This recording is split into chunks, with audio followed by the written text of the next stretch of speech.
নানার বাড়িতে গিয়ে সবাই মিলে পিকনিকের মতো করে নিজের হাতে রান্না করে খেলাম। এইভাবে সবাই মিলে রান্না করে খাওয়াটাই কিন্তু অন্যরকম। আসসালামু আলাইকুম, আমি হ্যাপি পঞ্চগড় থেকে বলছি। হ্যাপি ব্লগ ওয়ার্ল্ড চ্যানেলে আপনাদের আরো একবার স্বাগত জানাই। কাছে এবং দূরে, দেশ এবং দেশে বাহিরে যে যেখান থেকে আমার ভিডিওটি দেখছেন, আশা করি সবাই অনেক ভালো আছেন। আমিও আলহামদুলিল্লাহ ভালো। চলে আসলাম নতুন দিনের নতুন আরো একটি ডেইলি ব্লগ নিয়ে। আশা করি ভিডিও শুরুতে একটি লাইক দিয়ে পুরো ভিডিওর সাথে থাকার চেষ্টা করবেন। আজকের ভিডিওটি কিন্তু একদম ভর দুপুর থেকে শুরু করেছি। এটা হচ্ছে ঈদের 3 দিন পরের ভিডিও। একদম অনেক রোদ উঠেছিল দেখতে পারতেছেন, আর প্রচন্ড গরম, অনেক পানি পিপাসা লেগেছে। আর আমার নানার বাড়ি টিউবওয়েলের পানি আমি একদমই খেতে পারি না, অনেক আয়রন, অনেক গন্ধ করে। আর মডারের যে পানি সেগুলো অনেক গন্ধ করে। আর তার জন্য এই তো আমি এখানে চলে আসলাম পানি খাওয়ার জন্য। এই পানিটাও যে একদম আয়রন মুক্ত এটাও কিন্তু না, তারপরও অনেক তৃপ্তি সহকারে খেয়েছি। এইরকম প্রকৃতির মধ্যে পানি খাওয়ার মজাটাই কিন্তু অন্যরকম, তাই না?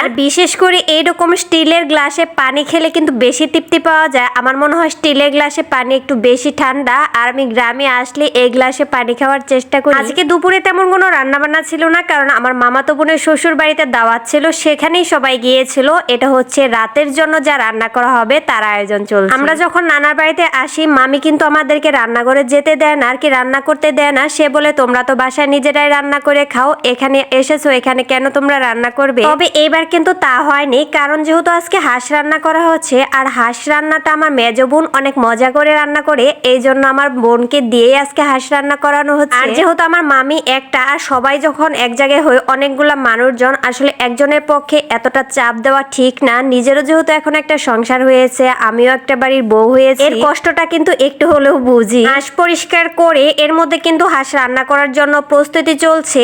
আর কি যে কোনো মাংসের তরকারিতে যদি আস্ত রসুন দেওয়া হয় তাহলে কিন্তু টেস্ট একটু ভিন্ন আসে। আর হাঁসের মাংস ওইটা তো আস্ত রসুন ছাড়া হবেই না, হাঁসের মাংসতে আস্ত রসুন দিলে কিন্তু অনেক বেশি মজা হয়। এখানে সব ধরনের মশলা দিয়ে এই তো মাংসটা অনেক সুন্দরভাবে মাখিয়ে নেবে। আজকে মাংসটা মাখিয়ে কিন্তু বসিয়ে দিবে। অনেকদিন পর সবাই এক জায়গায় হয়েছে, শুধু ছোট খালার বাড়ি থেকে কেউ আসেনি, আর সবাই এসেছে। আসলে ভাবতেই পারি নাই এইভাবে সবাই এক জায়গায় হব, আমাদের কোনো প্ল্যান ছিল না, হঠাৎ করে এইভাবে একসাথে হয়ে গেছি। আর সবাই মিলে অনেক মজা করেছি। হাঁসের মাংসটা চুলায় বসিয়ে দিয়ে এইদিকে হচ্ছে গরুর মাংসটা বসিয়ে দেওয়া হচ্ছে। সবাই তো হাঁসের মাংস দিয়ে খাবে, তারপর অল্প একটু গরুর মাংস রান্না করছে, কারণ অনেকে দেখা যায় হাঁসের মাংস আবার পছন্দ করে না। আর আজকে দুইটা রান্নায় কিন্তু হাতে মাখিয়ে করা হবে। হাতে মাখিয়ে রান্নার মজাটা কিন্তু অন্যরকম, তাই না? আর যেহেতু দুইটা চুলায় দুইটা তরকারি বসিয়ে দিবে। আর এইদিকে হচ্ছে পোলাও রান্নার জন্য চাউল ছেঁকে নেওয়া হচ্ছে। আর পোলাওটা আমি রান্না করব, কারণ আমার হাতে পোলাওটা সবাই বেশি পছন্দ করে, কারণ আমি পোলাওতে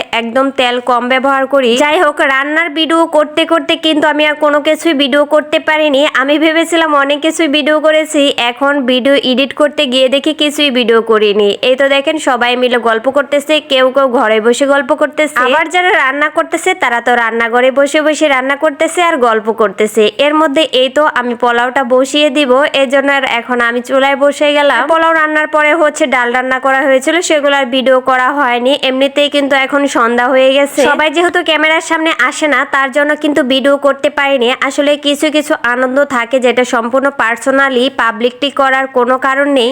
এই তো পোলাও রান্না শেষ, এখন হচ্ছে দুইটা তরকারি কিন্তু এর মধ্যে নামিয়ে রেখেছিল। পোলাওটা রান্না করে নামানোর পরে হচ্ছে দুইটা তরকারি এখন বাগার দেওয়া হবে, যেহেতু মাখিয়ে বসানো হয়েছে। বাগার না দিলেও কিন্তু চলতো, তারপর আমার বোন বলতেছে বাগারটা দিয়ে দেই, তাহলে ফ্লেভারটা ভালো আসবে, এই জন্য আর কি দুইটা তরকারি বাগার দিয়ে দিবে। আর হাঁসের মাংস কার কার পছন্দ অবশ্যই কিন্তু কমেন্ট করে জানিয়ে দেবেন। আমার কিন্তু হাঁসের মাংস অনেক পছন্দ, তবে আমার হাজবেন্ডের তেমন পছন্দ না। যারা যারা এখনো পর্যন্ত আমার ভিডিওর সঙ্গে আছেন তাদেরকে অসংখ্য অসংখ্য ধন্যবাদ। যারা যারা এখন পর্যন্ত একটি লাইক দেননি, প্লিজ একটি লাইক দিয়ে দিবেন। এই তো রান্না কিন্তু মোটামুটি শেষ। এটা হচ্ছে রাতের ভিডিও। সব ছেলেরা কিন্তু এ তো দেখেন রান্নাঘরেই খেতে বসেছে। এরা এক জায়গায় হলে কিন্তু অনেক মজা করে, অনেক দুষ্টামি করে। শহরে যখন থাকেন সবসময় তো ডাইনিং টেবিলেই খান, গ্রামে এসে এইভাবে মাটিতে বসে খেয়ে দেখবেন, অনেক শান্তি, অনেক মজা। এখানেই বিদায় নিচ্ছি, আল্লাহ হাফেজ।